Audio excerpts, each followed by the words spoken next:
اللہ يعذبهم اللہ وهم يصدون عن المسجد الحرام وما كانوا اولیاءه ان اولیاؤه الا المتقون ولكن اکثرهم لا يعلمون وما كان صلاتهم عند البيت الا مكاء وتصديا فذوقوا العذاب بما كنتم تكفرون ان الذين كفروا ينفقون اموالهم ليصدوا عن سبيل الله فسينفقونها ثم تكون عليهم حسرة ثم يغلبون والذين كفروا إلى جهنم يحشرون ليميز الله الخبيث من الطيب ويجعل الخبيث بعضه على بعض فيركمه جميعا فيجعله في جهنم أولئك هم الخاسرون صدق اللہ مولانا العظیم۔ سورہ انفال کے یہ چوتھے رکوع کی اختتامی آیات ہیں۔ منکرین حق کے حوالے سے تذکرہ چل رہا ہے کہ جو نبی کریم صلی اللہ علیہ وسلم کی دعوت کو قبول کرنے سے مسلسل انکار کر رہے تھے، اور نہ صرف انکار کر رہے تھے بلکہ آپ کے مقابلے میں جنگ کے لیے بھی تیار ہو گئے۔ تو غزوہ بدر کے بعد یہ صورت نازل ہوئی ہے، اور انہی لوگوں کا تذکرہ ہے جنہوں نے جنگ میں آپ صلی اللہ علیہ وسلم کے خلاف حصہ لیا۔ تو فرمایا جا رہا ہے کہ وما لہم اللہ یعذبہم اللہ، اب کیوں نہ اللہ ان کو عذاب دے۔ اس سے پہلے آیات میں یہ گزر چکا، یہ لوگ کہتے تھے منکرین حق کہ اللہ اگر یہ کلام تیرا حق ہے اور ہم مخالفت کر رہے ہیں تو ہم پر آسمان سے کوئی عذاب نازل کر دے۔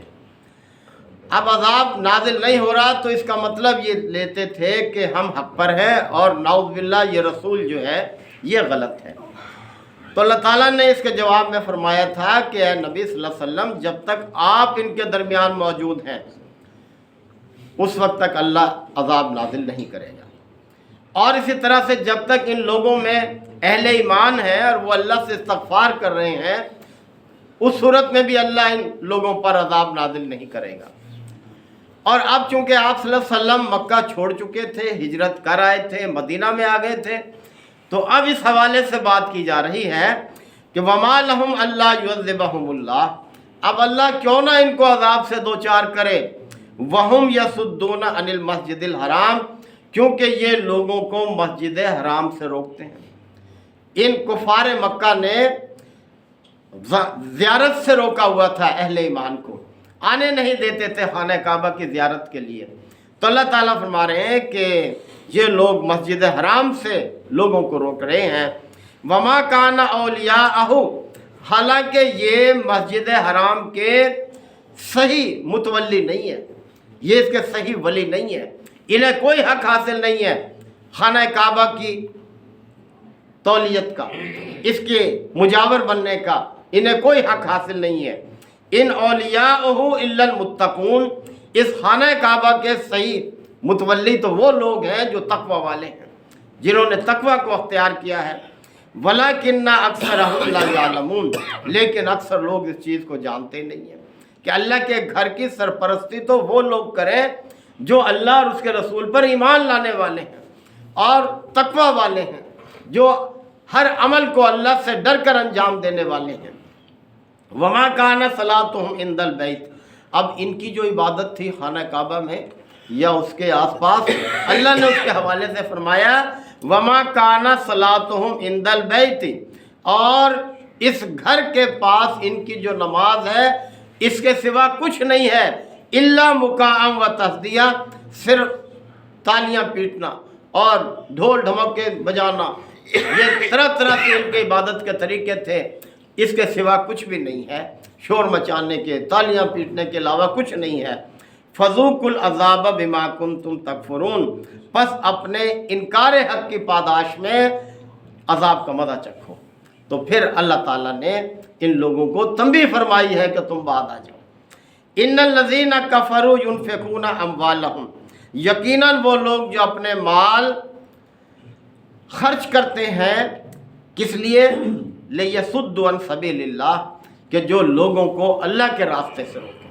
تو جو لوگ اللہ کے راستے سے منع کرتے ہیں اہل ایمان کو تو فرمایا کہ یہ اپنے مال غلط راستے میں خرچ کر رہے ہیں۔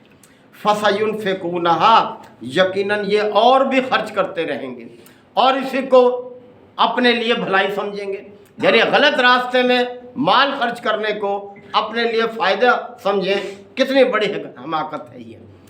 ثُمَّ تَكُونُ عَلَيْهِمْ حسرت، اور پھر یہ مایوسی ہوں گے، انہیں حسرت ہی حاصل ہوگی، پھر اپنے کیے پہ پچھتائیں گے، ایک وقت ایسا آئے گا۔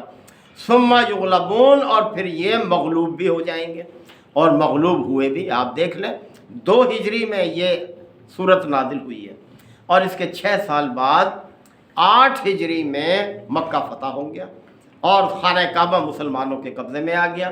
یہ سب کے سب کھڑے تھے انتظار میں کہ دیکھو اب ہمارے ساتھ کیا انجام ہوگا، لیکن آپ صلی اللہ علیہ وسلم کی دیکھے سب کو معاف کر دیا، سب کو کہا کہ وَأَنْتُمُ الْطُلَقَاءُ، تم سب کے سب آزاد ہو۔ یعنی اس طرح سے اللہ کے رسول نے ان کے ساتھ رویہ اختیار کیا، اور پھر ان کی اکثریت جو ہے وہ دین اسلام میں داخل ہو گئی، سب نے اسلام قبول کر لیا پھر جائے۔ اور اللہ تعالیٰ نے فرمایا کہ فوج در فوج لوگ دین اسلام میں داخل ہونے لگ گئے۔ وَالَّذِينَ كَفَرُوا إِلَىٰ جَهَنَّمَ يُحْشَرُونَ، اور یاد رکھو جو لوگ کفر کو ہی اپنانے والے ہیں، کفر پر قائم رہنے والے ہیں، وہ تو جہنم میں اکٹھے کیے جائیں گے، جہنم میں جھونکے جائیں گے۔ لِيَمِيزَ اللَّهُ الْخَبِيثَ مِنَ الطَّيِّبِ، تاکہ اللہ تعالیٰ سارے ناپاک چیزوں کو جمع کر لے، یعنی یہ کافر، یہ ناپاک لوگ، یہ سب کے سب اکٹھے کر لیں اللہ تعالیٰ۔ وَيَجْعَلَ الْخَبِيثَ بَعْضَهُ عَلَىٰ بَعْضٍ، اور تمام ان ناپاک جسموں کو اکٹھا کر کے فَيَرْكُمُهُ جَمِيعًا، ان سب کو ایک گٹھ بنا دے، یعنی اکٹھا کر لے۔ فَيَجْعَلَهُ فِي جَهَنَّمَ، اور سب کو جہنم میں پھینک دے، سب کو جہنم واصل کر دے۔ یعنی کفار کا ٹھکانہ کیا ہے؟ جہنم ہی ہے، اور اہل ایمان کا ٹھکانہ جو ہے وہ جنت ہے، جنہوں نے دنیا میں اللہ کے دین کو قبول کیا، اس کے مطابق زندگی بسر کی۔ اور دوسرے لوگ جنہوں نے مخالفت کی اور کفر پر ہی قائم رہے، اسی حالت میں اپنی جان دے دی، تو ان کا ٹھکانہ کیا ہے؟ سب کو جمع کر کے اللہ تعالیٰ ایک ڈھیر کی شکل دے کر اور جہنم میں پھینک دے گا۔ اولئک ھم الخاسرون، یہی لوگ خسارے سے دوچار ہونے والے ہیں۔ اتنا بڑا خسارہ کہ جس کی پھر تلافی نہیں ہے۔ محترم بھائیو، یہ دنیا ایک ہی موقع ہے عمل کے لیے، اس کے بعد پھر آخرت ہے۔